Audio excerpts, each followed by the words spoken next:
العالمين الذي خلق العباد وحرم الظلم على الأولين والآخرين،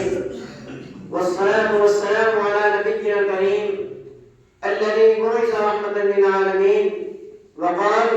الظلم ظلمات يوم القيامة،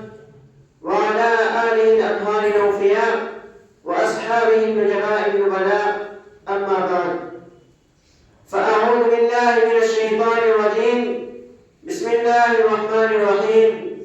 يا أيها الذين آمنوا لا تأكلوا أموالكم بينكم بالباطل إلا أن تكون تجارة عن تراض منكم ولا تقتلوا أنفسكم إن الله كان بكم رحيما. إخواني في العقيدة السليمة، لا يعزبن عن البال أنه قد حرم الله جل وعلا على لسان نبينا المصطفى محمد صلى الله عليه وسلم الاعتداء على يد إنسان مسلما كان أو غير مسلم، وانطلاقا من ذلك نطق لسان النبوة عليه الصلاة والسلام: إن دماءكم وأموالكم وأعراضكم عليكم حرام كحرمة يومكم هذا في بلدكم هذا في شهركم هذا، وستلقون ربكم فيسألكم عن أعمالكم، ألا فلا ترجعون بعد كفارا يضرب بعضكم رقاب بعض. إخواني في التوحيد، إن الله تعالى حرم الظلم على عباده،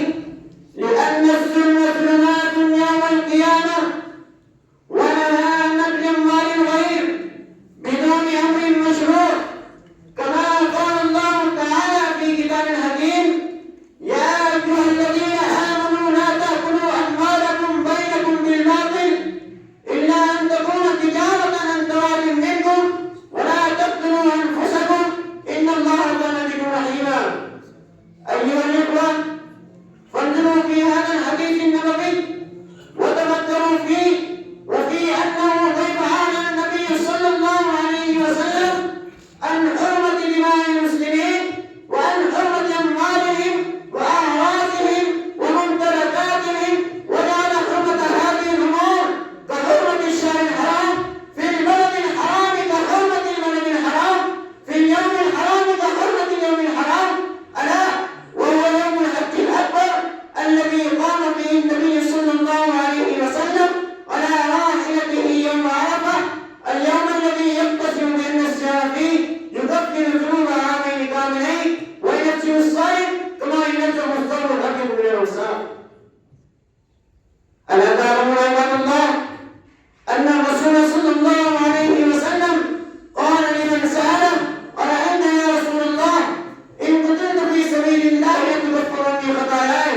فقال رسول الله صلى الله عليه وسلم: نعم، إن قتلت في سبيل الله وأنت صابر محتسب مقبل غير مدبر إلى الدين فإن جبرائيل قال من ذلك. أنتم تعلمون عباد الله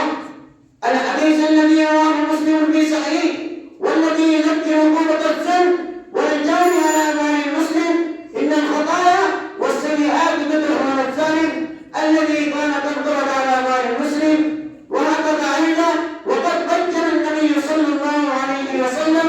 أن من شتم مسلما وقذف مؤمنا فإنه